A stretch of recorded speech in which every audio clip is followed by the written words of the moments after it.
will yield. Because I don't think it's automatic. I mean, I don't think it's automatic that God will just like fix everything. And I'm a process theologian, by the way. I don't know, many of our students don't read process. You probably know process kinds of. And they have this concept of God. They have a twofold concept of God. They talk about Alpha North Whitehead and people like him, Margie Suhaki out of Claremont. They talk about God, there's a primordial nature of God and the consequent nature of God. So now this gets a little theological, which this is the Vinny series, so give me 2 minutes, all right? So what, and process theology suggests that that God has, if you will, a dual nature. The primordial nature of God is the God, to say it like this, of the creation. That God, the God of the thrownness into the world, the God that made all that is, the God that, in the beginning there was, God, and God said, let there be light. I mean, which is a Babylonian myth, by the way. So that God of the primordial nature is the God that starts things, that starts the process, the Big Bang God, or the first moment where the rapid expansion of the universe God, the God out of the black hole, or whatever physics is telling us now about the earlier moments of the universe. And then there's the consequent nature of God. And this is why I'm a process theologian, because they argue that the consequent nature of God is, get this, the consequence of all the decisions of all of God's creation. So ironically, the consequent nature of God is up to us. And so the reason I like that is because it makes ethics a lot more serious. Because it ain't just, I got to pray and hope God will do it and just trust God and, God is going to, blah, boom, and fix it all. But that actually, God can only do what I decide to do. And so, to me, 60 years from now is directly dependent upon how seriously I take it now. And so I don't want to make some of the errors that we made around the civil rights movement, because y'all know this backlash is serious. And this thing is, they are not playing in turning back, they're turning back the Voting Rights Act, they've overturned it legally, they're about to try to do it legislatively, they've done it in states. ALEC, the American Legislative Council, Exchange Council, has put all these bills in places in these states that have done this gerrymandering of districts. So they're putting all the black folks in one district, so we'll get 1 or 2 representatives and all the rest of them will be one. And this is happening all over the country. So I'm prepared to say King died and saw the mountaintop, and it was, God just kept on fixing it. We're just on this march to progress. We can be back in enslavement if we are not careful. And it can happen because the Jews didn't think the Holocaust could happen. They did not believe that people would take them off their jobs and eventually send them to others. They did not believe that. In 1937, they didn't believe that. In 1938, they didn't believe that. Then when the shops got destroyed in 1939 in Kristallnacht, they were like, what is happening here? And so my take on 60 years from now is it's only going to be as good as we decide to make it by taking seriously what we want to see in 60 years and act like we got to see that tomorrow. And if we act like that, then 60 years from now it'll take care of itself. Well, I just want to say, what you said about Jesus is pitch perfect. But I also want to point out that one of the reasons why the Jews refuse to believe that this is not occurred because this theory and principle of being a tolerated Jew, being comfortable with being tolerated. And one of the reasons why we can end up in the same place again because we are right now being tolerated, right? We're comfortable in our lifestyle. We're comfortable with being accepted to a certain degree. And so we think that there's more love there than what is actually the case. And going back to your point about Hopson and Whitehead, process theology, concretion is one of the words they use. Not just about man being in the process, but it's also about God being in the process with man. That God is changing. That God's change is continued upon us as well.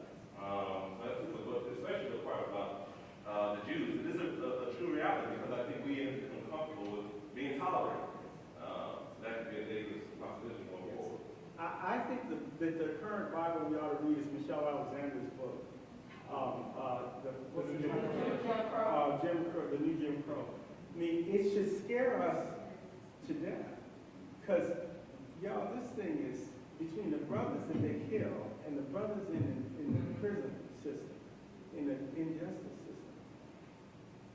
I mean, this is an emergency, like epic. To me, I don't think the issue is if we can go back to slavery. I think we can recognize that we are still in a form of slavery. That's right. And what are we doing to liberate ourselves from it? Because that's why the question that you asked about HUSD is so important. Are there spaces here where there is a liberative effort for the LGBTQ community?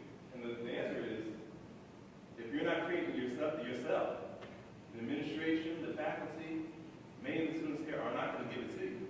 And the evidence of that is here right now. You can't have a discussion on this campus about the issues that we're trying to raise here without there being an uproar of sorts. Notice who's here today. A lot of your fellow students aren't here right now because they may not feel like they can't own the space because the discussion is being had. So, I mean, again, it's not about 60 years from now if we can end up back in slavery.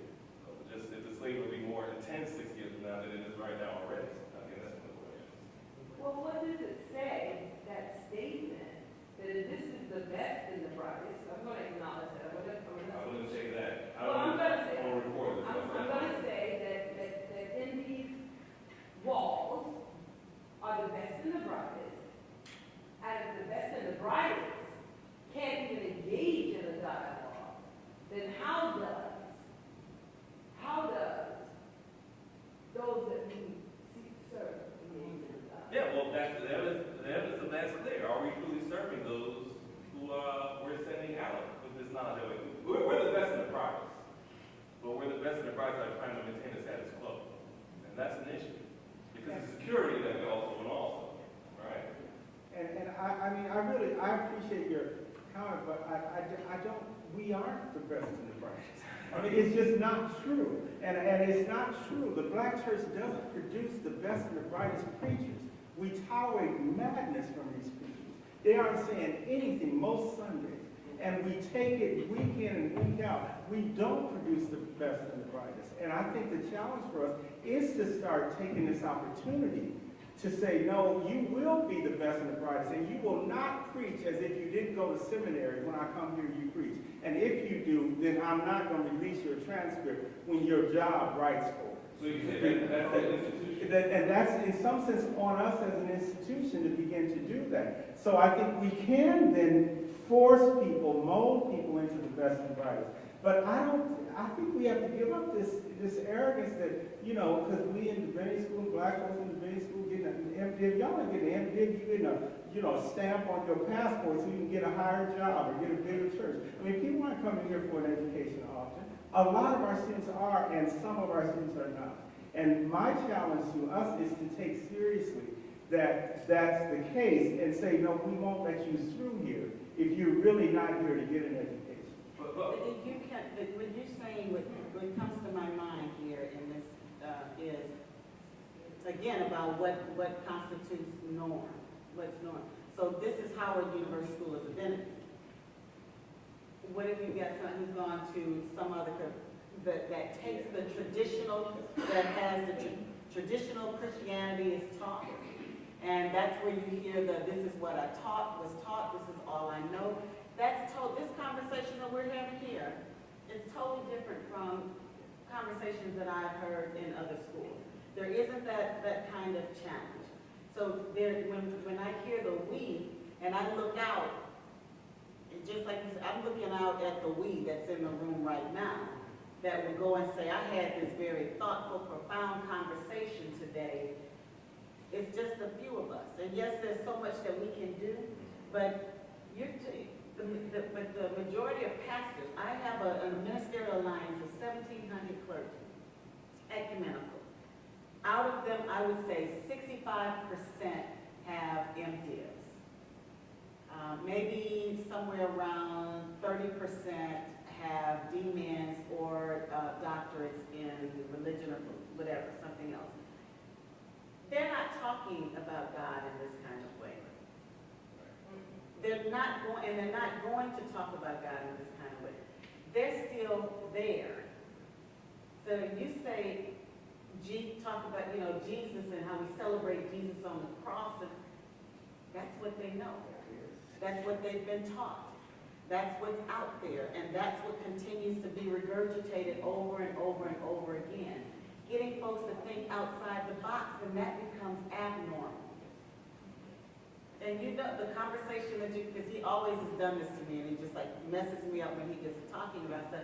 But it does cause you, process theology is out of the, even transformative theology for some folks is just like out of the box. So I guess I'm at the place of how do we take what we've had here and look, how do we incorporate it or have some sort of impact on those that are where the Pew Religious Research Center says that 82% of African Americans attend worship service, at least attend or in a church once a week. They're being influenced. They're not getting this. They are getting Matthew 28:19, go ye and make disciples. That's different from what we're getting here. Is there a way to bring those together? And can you, I'm sorry, my sister here, can you imagine us, I have a core leadership training twice a year where I bring together my core leaders that represent denominations that are from around the country. Can you imagine us having this kind of a conversation at that meeting where we've got bishops, we've got, we've got CME, AME bishops, we've got those that, but this conversation could not happen in that setting. That's what I'm not sure.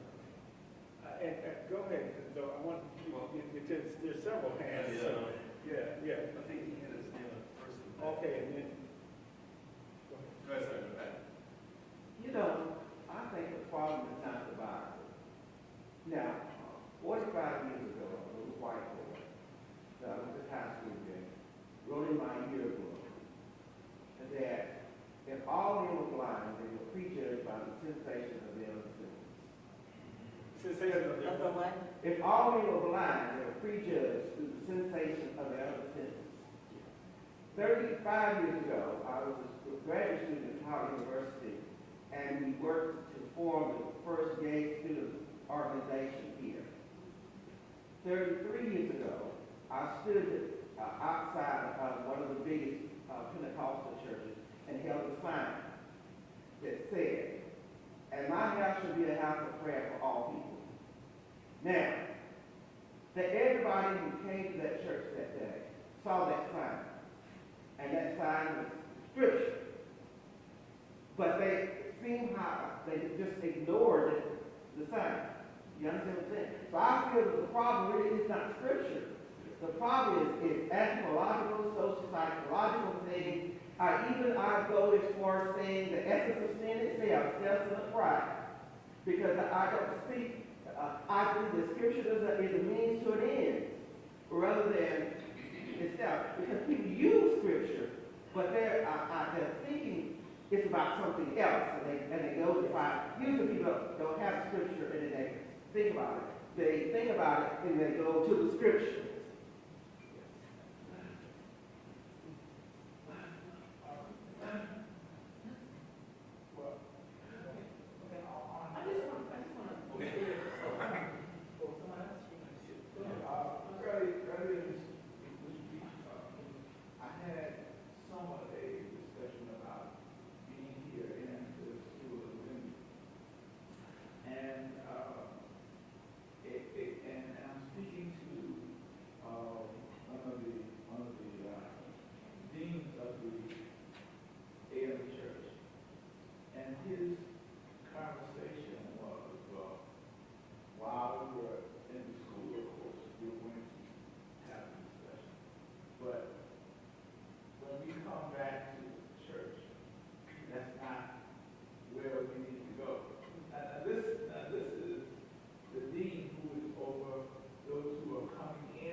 who was somewhat younger, but she didn't have the same hang-ups and the same problems. And so the conversation that we have here, I can't have when I go home with my pastors and bishops and presiding elders and all those people, because it's just not going to go over with them. And running into these kind of barriers all the time, because the traditional acceptance of biblical scripture and the rhetoric of the preachers who get up and they preach and move the congregation and have a preacher. I like that. I also, but I do believe that it is my responsibility to teach the congregation, and so I try to do that more so. But I'm always met with some kind of rebuttal from those who are traditional. So we have a problem, moving from where we are to where we want to go. Well, I agree in part. I just want to say a couple things. I mean, I think that the Christian story is a story of defeat and failure. Jesus got killed by the Romans. That's the story. And so when we say, well, we can't have this conversation because I've said, what do you mean you can't? Well, Jesus couldn't have this conversation. And he had the conversation. I mean, what does it mean to be a follower of Jesus except to have risky conversations, even if the risk is your life? Now, I know that's way easy to say and way harder to do. But I think one part is for us to take seriously the Christian story. The storyline is failure and defeat. That's the storyline. And so if the risk of failure and defeat is the storyline. So if that's the storyline, if we're going to follow the story, we got to be willing to risk failure and defeat. Now, that ain't the end of the story to us, but that is the storyline. Now, the other part to me is not to underestimate the people we deal with. They want to hear somebody say something real. They've been swallowing this stuff, but they've just been swallowing it because that's what everybody else is doing. But as soon as they say someone says something different, they can embrace it. I've got some folks here from my church. Y'all know what I have said from the pulpit on Sunday. And it's not true that people won't hear that. It is not the case. And I think the challenge is to have people in those bishops' conversations to call out the bishops. Say, I know this is going to be hard because you got your bottom line at stake. But the truth is that you're losing members anyway. You're losing money anyway. And you've done that. And so we're still doing it. So yeah. So people can tolerate newness. They can tolerate more challenge than I think we give them credit for. And sometimes they would welcome it. If somebody, I mean, our church people just, when I sort of says, the Bible, there are two endings to the crucifixion, people are like, what? Because they read this, but they can't say to nobody what they read because it ain't permitted. And then when somebody finally says, it's like, oh, yeah, well, I do see that.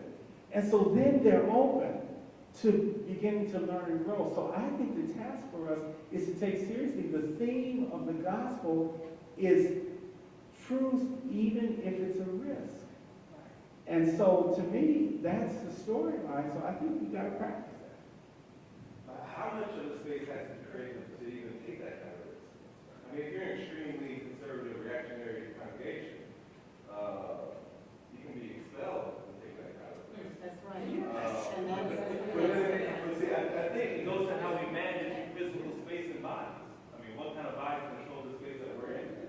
Even here, it's the same thing. I mean, would you like to have more of a dialogue about these issues? Sure. What kind of bodies are filling the space? What kind of bodies control the space? That's the issue that we have to deal with. And I guess I'm wondering, to your point, Ron, also, exposing people to new thoughts and new ideas is a beautiful thing. It's showing people the complexity of just being human, of being created by this being. I mean, I'm the traditional, God is a he to me. And, you know, there are places where I go where I'm asked to preach or speak that that's my, I call God he, not she, not it, and that, but there are some places where he can tolerate a new thought, but do I just want tolerance or do I want them to embrace? You gotta move through tolerance too. We gotta first invite them to tolerance. Okay, she's had her hand up for a while. All right. Okay, I'm sorry. I just wanted to make sure I understood the answer to my question. I thought I got two answers. I just wanted, you remember my question? Yeah. Okay. You said, like I said, God's will be done. Okay, and I didn't mean, I meant it to his people. They follow the principle, you know, do what God wanted. But, and you also said,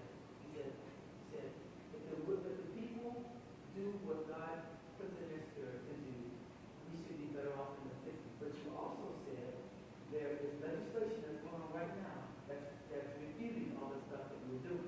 So I heard two answers. Yes. So my question is, not my question, I guess my statement, my question is, it doesn't matter if you're straight or gay. We need to do what we're supposed to do. We need to do what God asked us to do. Okay? Otherwise, we just sit here once again, going back and forth. I think that was the point when you said that, when you said it is important that we do what God wants us to do. It doesn't matter. Once again, straight, gay, same gender, not, that's irrelevant. The thing is that we need to move people forward as a people, love as a people. You know, and I don't know if that fits in the whole spectrum or not, but was that what you said, Tim, to me? That's when you started.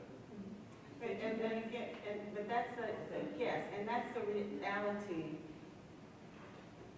The American Legislative Exchange Council has been around for 30-some years. They have heavy pockets. They have people like the Koch brothers who put in $4.7 billion to suppress the vote, and the strategy was to suppress the vote and to defeat the Obama administration. That is the reality of today. In the 60s, nobody would have thought, in the 50s or 60s, when I talked to seniors and I said, did you march? And I asked them, did you think we would be where we are when you marched and fought? They just left the Pettus Bridge, celebrating the 50th anniversary. Bloody Sunday. Did you think that we would be where we are today, where the Voting Rights Act of 1964 that people fought and died for and that we're commemorating is, the way that I explain it to folks, it's like you got a flat tire. You got a flat tire, you got the spare tire, but you don't have a jack. So you can't do jack. That is what we have with the Voting Rights Act right now without Section 5. The laws that are going forward 60 years, we are still dealing with Plessy versus Ferguson. We are still dealing with Supreme Court decisions that have been on the books and have decided for the last 3-4 generations. We've got decisions that are being made now by this corporate court that we will have to deal with 50, 60 years down the line. And so it is going to be so I'm not sure if I'm really addressing what you're saying, but the reality for me is, again, we've got that political reality, we've got the extreme religious conservatives that are using the courts, they are using the state houses, they're using Congress, and they will get back in the White House to use whatever means are possible in order to deny people the kind of freedom of thought, freedom of movement, freedom to be a part of this country in the way in which it was written that it's supposed to be: life, liberty, and the pursuit of happiness. I was wondering what you both think about the goal of sexism and how that's really, I think, kind of the bedrock of homophobia, at least from my perspective, and how people who are connected to the church can speak on that, because once you begin to break away the sense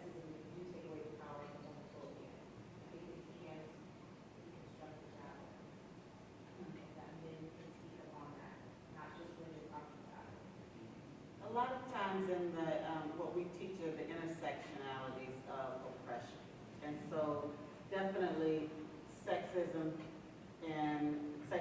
racism, classism, you know, that, those, they are close cousins, they're first cousins. And working in the interesting thing though is working in the feminist movement, earlier on, it wasn't about, it was about leaving poor women behind, but it wasn't about leaving white women behind no matter how they identified. And so lesbians were a part of the strategy. It was a part of the political strategy. It was a part of addressing homophobia through the lens of women, because women were considered to be less threatening in some ways and more able to manipulate than some of the good white boys that they were. And so that when we talk about it, when we train about it, have prejudice reduction, sensitivity training, we talk about the intersection of all of those things. And so if you're going to fight for gay rights, you should be fighting for civil rights. You should be fighting for women's rights. You should be fighting for the poor, for the homeless, because it's not just the I, mine, and me movement. It has to be a we, our, and us movement. So, so some of it may fuel when you look at it from the male perspective, and especially white male perspective, well, even black male perspective. I want to just generalize it. Yeah, it is. I mean, it's there and it fuels it, but the counter is that in a lot of the movements, there was never for the women's movement, in the 50s and the 60s, there was not a separation. And it was kind of underground in the 20s and the 30s. But they go together. They're all part of the same work, the same movement, the same process that we have to be a part of. Yeah, I mean, yes, the only thing I would add is I think that that's really the root of a lot of homophobia is the fear of women and the hatred of the power of women. And I think the more we can name that in the church, because the church, black church, at least the normative black church, to be exactly normal, is female dominated in the pews. And that really does frighten the fragile egos of the males in the pulpit. And I think that the construction of the ethics of the way the church operates is intended to keep that delicate power balance. And so the more we can speak to that by encouraging women's voices and encouraging the feminization of the church, then I think that can go a long way. Yes. I wanted to ask a question about something you referred to earlier. I think it's the reason why I came here tonight. You kept on circling around the point of how we can get people within the church to become more accepting.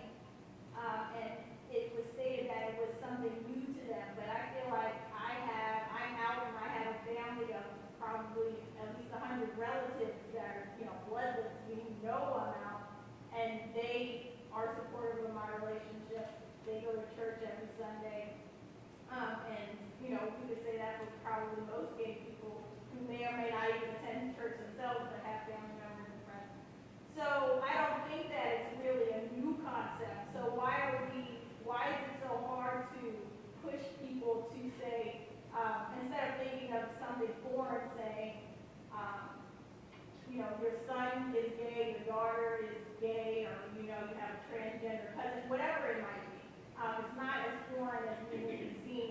It's really something that people see day to day. I'm a gay person in my day-to-day life. I have, coworkers and et cetera, and all these people interact with me day to day. It's not something that is totally outlandish, and I know, this is something that we see. So I'm just curious, how would you push against these people who say that it's something new and foreign and such and such? I mean, it's 2015, and we're all here and out in a lot of, at different levels. I understand different people are out on different levels, but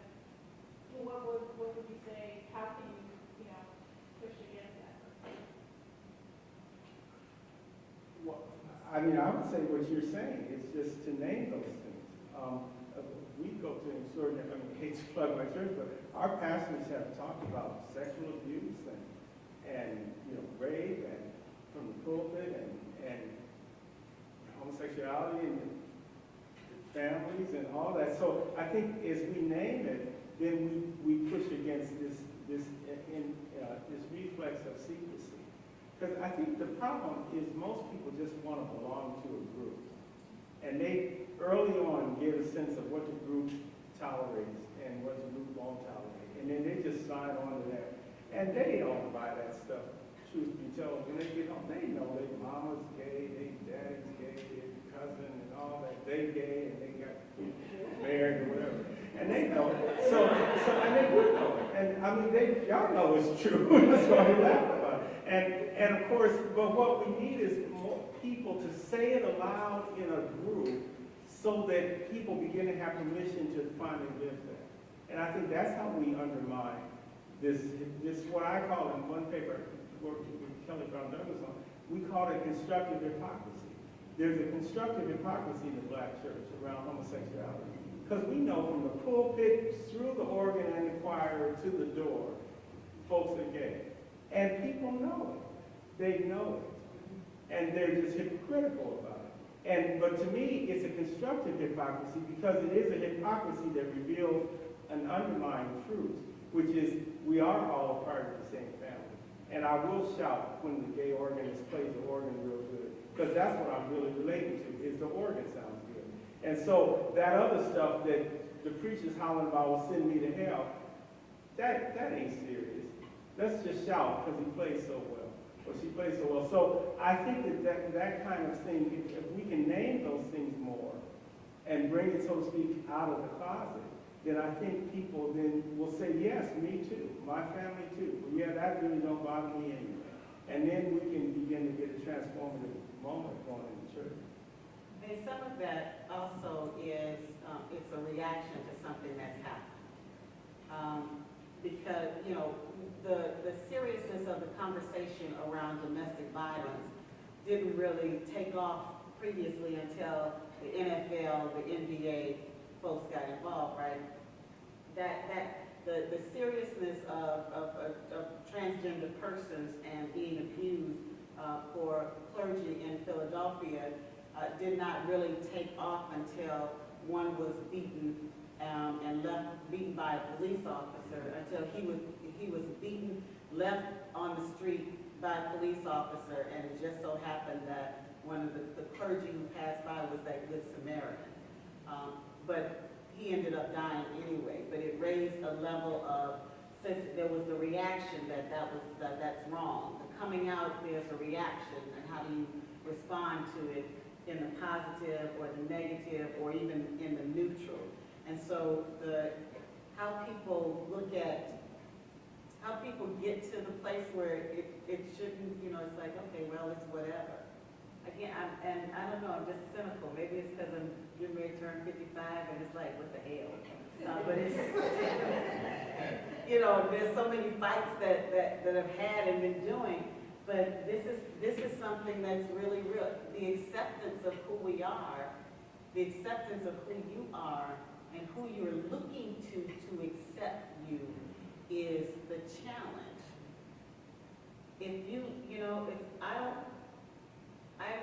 don't have time to be with folks who don't believe that there's a God, who are going to debate me on choice, who will say anything crazy they want to say about LGBTQ persons.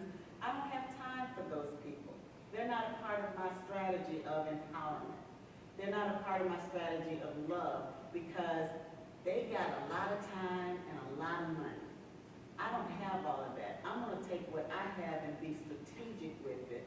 So I'm going to plant the seed in the mother or the preacher who's not sure how to talk about abuse from the pulpit, not sure how to talk about rape, not sure of how to talk about marriage equality. But that one that's in the middle is what Arcus Foundation folks call it. Those that are in the middle, that they're not yes or they're not no, but they're open. to listening, they're open to hearing, they're open to feeling. And getting back to what the young lady was saying, what you were saying about, you know, being created, the way in which we are created, that we're created to love, to give. That was what Bishop was saying over here. But I just feel like our reaction to certain things, what we do as a people, part of our culture is reaction. When you see, when do people give to the Red Cross?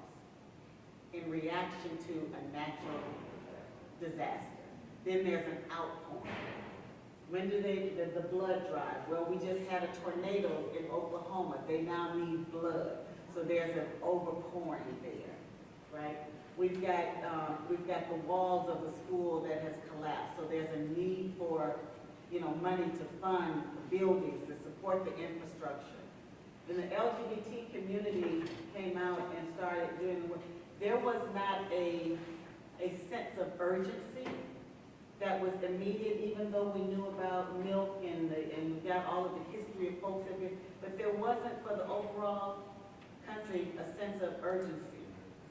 It was just a movement of people that were progressing, wanting others to progress and move along. The reaction is what's going to make the difference. It doesn't make a difference when we send the Amnesty International reports out that talk about how, you know, a gay person is stoned in Ghana, or Nigeria or any of the African countries. They don't care about that here. Those reports get lifted up, they get shared with folks, but nobody cares. I don't know.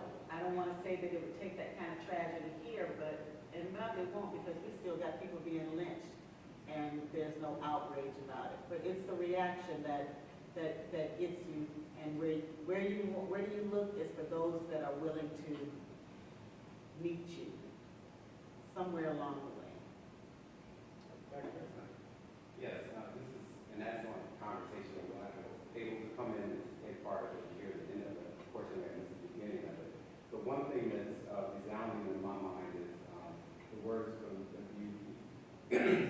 words of W.B. Du Bois in The Souls of Black Folks. He talks about the duality of blacks here in this country and the fact that we wear the mask. And so it's part of our culture to sort of wear this mask. And so we're sort of taught that. And I think it's affected us in a lot of ways in terms of putting on a mask to go to assimilate in society. We put on a mask with our families in terms of those of us who are gay, in terms of not showing who we are in terms of our sexuality. We put on a mask when we go to church. I think there are a lot of us, and I think it's part of our culture to do that. And so I think that's something that we have to address. It's sort of a bigger issue that we have. And so it's difficult to even deal with this issue because as African Americans in this country, we're actually dealing with a larger issue of how do we relate to society, which I think is a bigger thing. And I agree with this gentleman's comment here.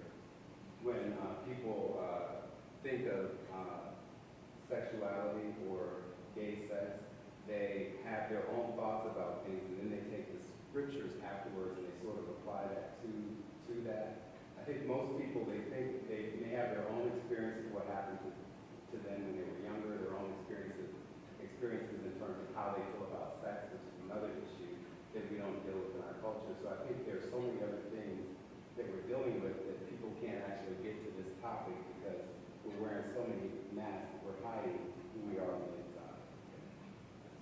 And it's funny what you said about how we deal with things in society. Nowadays, there isn't, if you watch television, I would say it's hardly an hour will go by if you don't see a same-gender couple in a commercial or on one of the programs. Sex is being talked about out there, but it's not being talked about in a way that is constructive or helpful. People run to watch Scandal. That's sex. What kind of message is there in that? If you watch Modern Family, all of the shows now, even you have a transgender person who is on the soap opera, The Bold and Beautiful. It's out there. Nobody wants to talk about it or talk about it in a way that I would say it like this, that would ease some of the fears that somebody might have. I mean, quite frankly, I'm always saying to clergy, to black male clergy, baby, every gay man, you ain't every gay man's man. Not everybody find you sexy. Not everybody wants you. Not every gay man is gonna ask you to marry, or go to dinner or anything. You ain't all of that. And that's a shock for some of them. But it's like, sex is out there and there's ways that it's being talked about. Sexuality is out there and there's ways that it's being talked about. I was with my grandmother last month.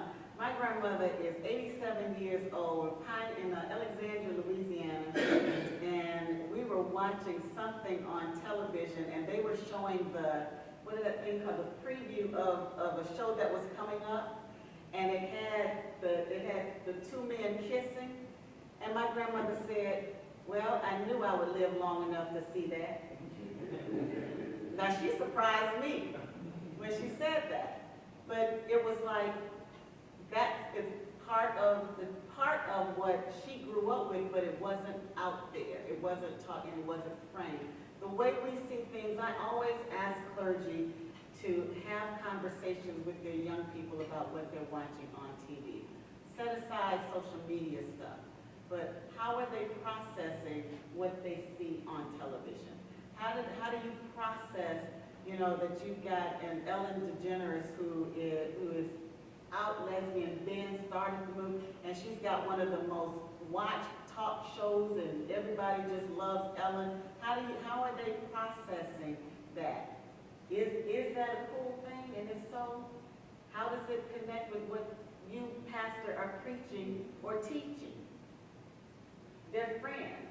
I'm in the practical. I always look at things practically. What is the practical application of all of this? And so, sex is being taught out there. But it's funny, as I was sitting here, we did, again, going back to the Summit on Sexuality at this campus every year, and you could count probably on your hands and toes the number of students that came.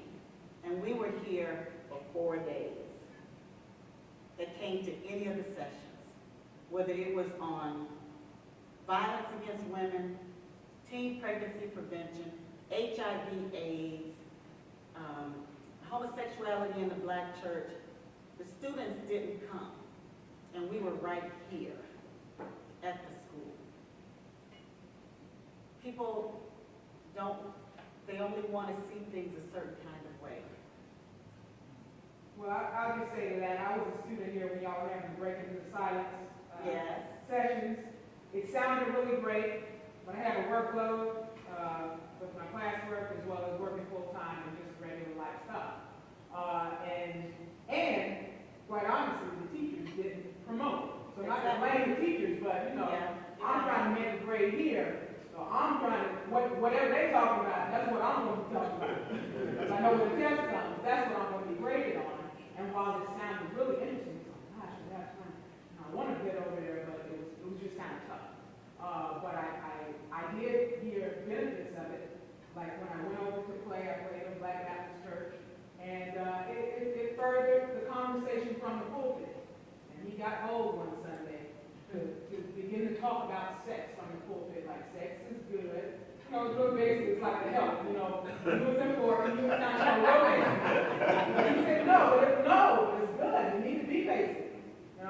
Sex is good. Sex is holy, something like that. But it was profound, it was simple, but and he gave credit to having fun to the regular silent seminars.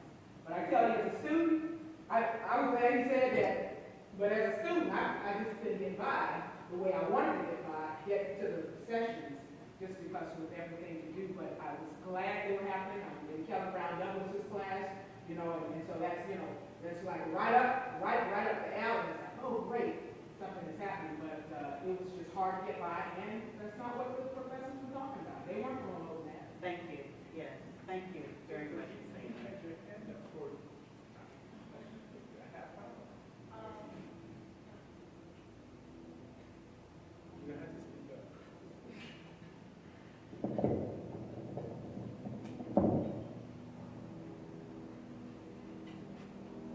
question kind of fell back when the conversation was about having this discussion.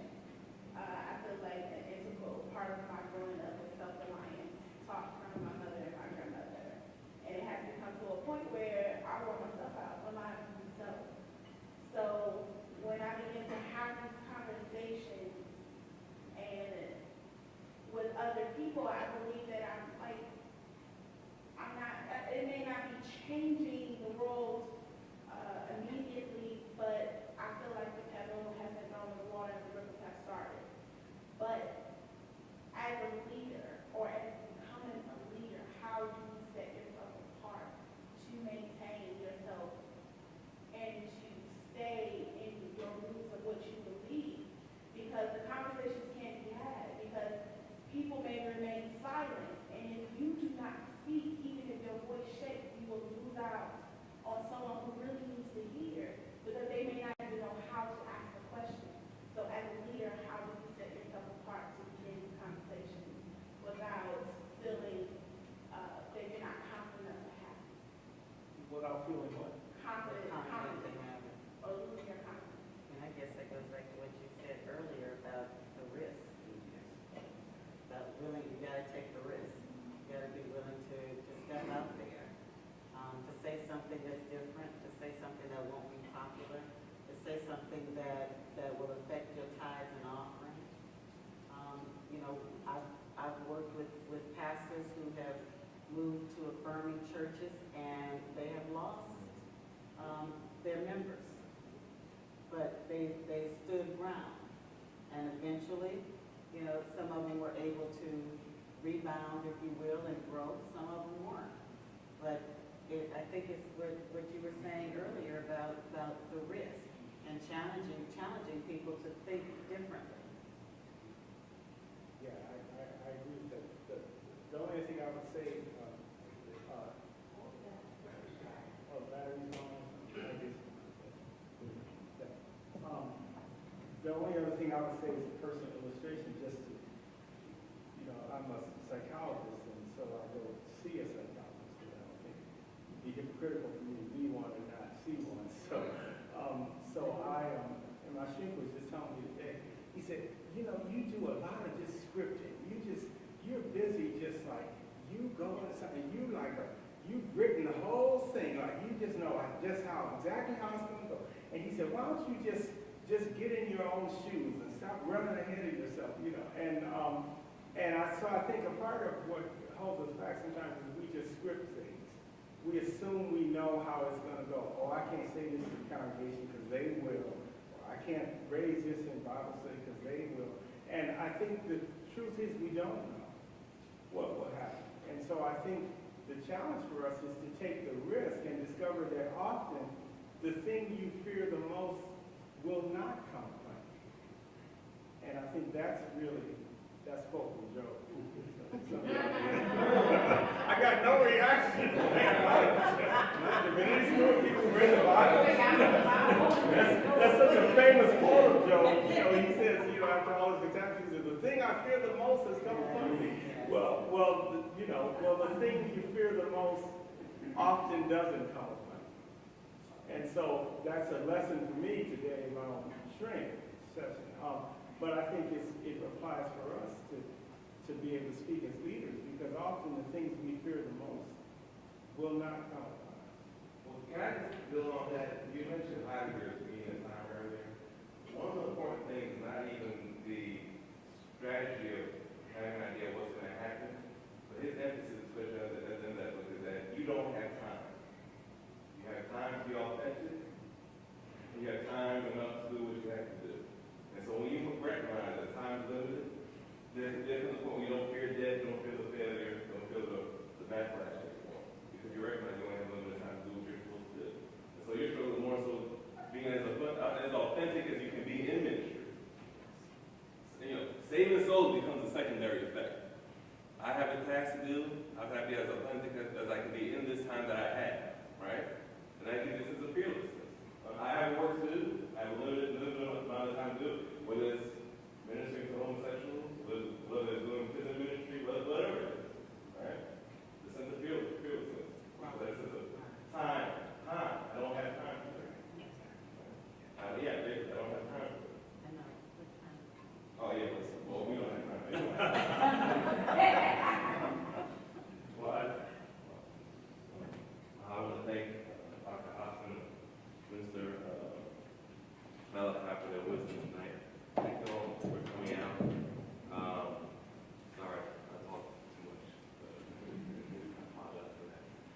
really do appreciate the quality of the questions tonight.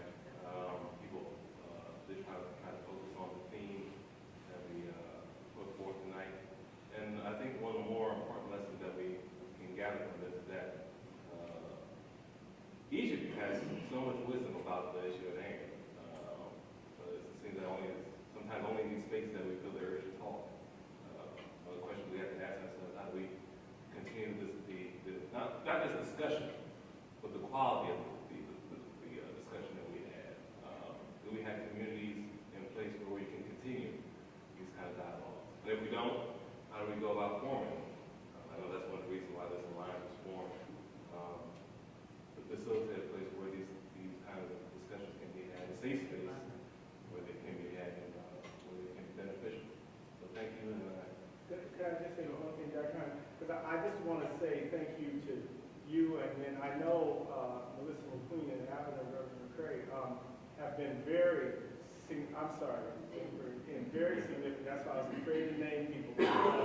But I think it's worth risking to name you because of the courage you showed to create this organization, to create this space, and then your courage, Dr. Honest, to be the faculty sponsor. Thank you as an old head faculty around here. Thank you for being willing to do that because us old heads weren't, you know. And, I'll get tenure. That's right. You'll be fine.